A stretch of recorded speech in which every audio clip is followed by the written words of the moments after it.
Well, if one of our older atomic bombs exploded in Baghdad, the area of total devastation, which is indicated by the red dot on the map, would be approximately 2 miles. This would be caused by a fission reaction in which less than 1% of the nuclear material is converted to energy. Most of you are familiar with the bombs that were dropped on Japan in World War II. This is the same bomb that was dropped on Nagasaki August 9, 1945.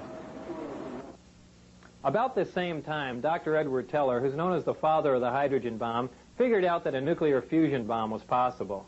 Fusion would release even more energy and cause an even bigger explosion from the same amount of nuclear material. Much to Dr. Teller's dismay, the Japanese surrendered, we never dropped the hydrogen bomb, and Dr. Teller's been in a bad mood ever since.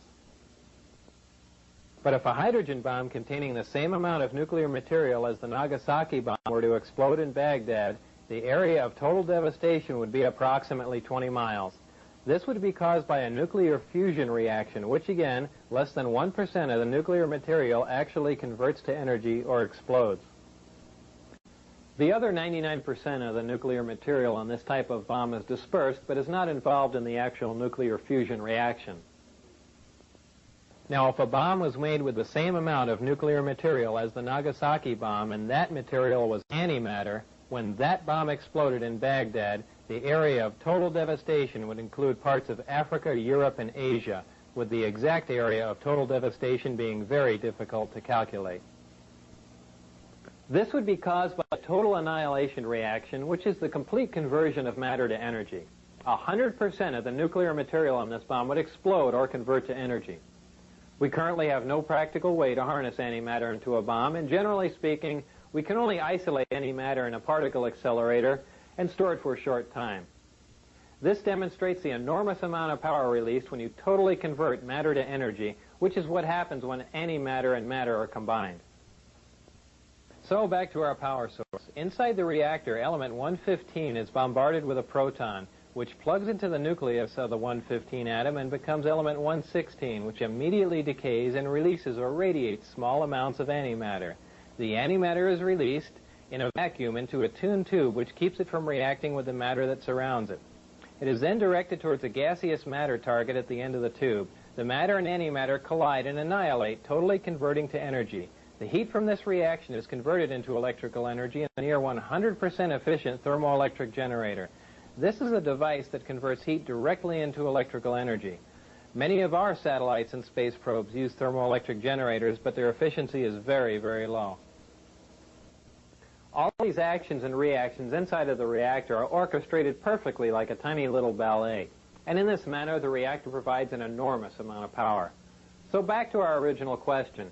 What is the power source that provides the power required for this type of travel?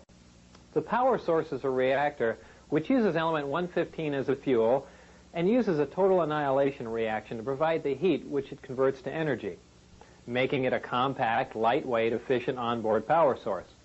I've got a couple quick comments about element 115 for those of you who are interested. By virtue of the way it's used in the reactor, it depletes very slowly, and only 223 grams of 115, which is just under half a pound, can be utilized for a period of 20 to 30 years. Element 115's melting point is 1740 degrees Celsius. I need to state here that even though I had hands-on experience with element 115, I didn't melt any of it down, and I didn't use any of it for 20 to 30 years to see if it depleted. So we've learned how space-time is distorted by a gravitational field. We've learned how that gravitational field is generated, and we've also learned where you get the power to accomplish all of this. Now it's time to link all we've learned in our science lessons to the vehicle that utilizes all of this technology. And a few years ago, I never thought I'd hear myself say this, but that vehicle is a disk, which is generally referred to as a flying saucer. I had at least partial views of the 9 different disks out at Area S4, but the one I'm going to describe to you now is the one in which I not only saw 2 of the 3 interior levels, but I also saw it fully functional in flight.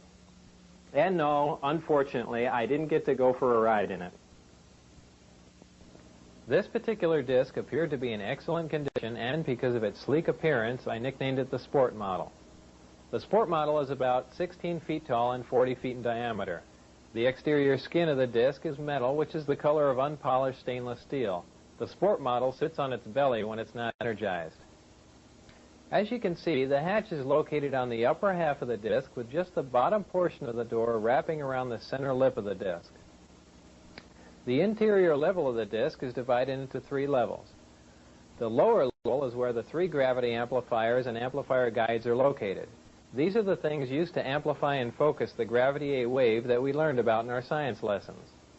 The reactor is located directly above the 3 gravity amplifiers on the center level and is in fact centered between them. The reactor is similar to this half-scale model. The element 115 is machined into triangles like this and is then inserted into the reactor. This piece of element 115 is the source of the gravity A wave as well as the target that is bombarded with protons to release the antimatter, both of which we learned about in our science lessons.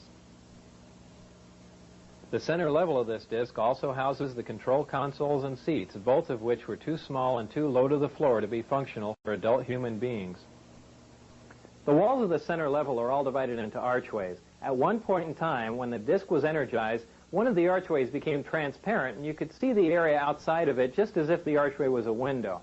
After the panel had been transparent for a while, a form of writing, which was unlike any alphabetic, scientific, or mathematical symbols I've ever seen, began to appear on the transparent archway. And I was never informed as to how all of this was achieved, not that any of that would have required alien technology. I was never given access to the upper level of the disc, so I can't enlighten you as to what the porthole-like areas are, other than I can assure you that they're not portholes. Now, before I go any further about the disc, I'm going to show you where and under what circumstances I saw it tested. My job in this program was to be part of a back engineering team. Back engineering is the act of taking a finished product and tearing it apart to find out what makes it tick. The goal in this program was to see if the technology of the disc could be duplicated with other materials.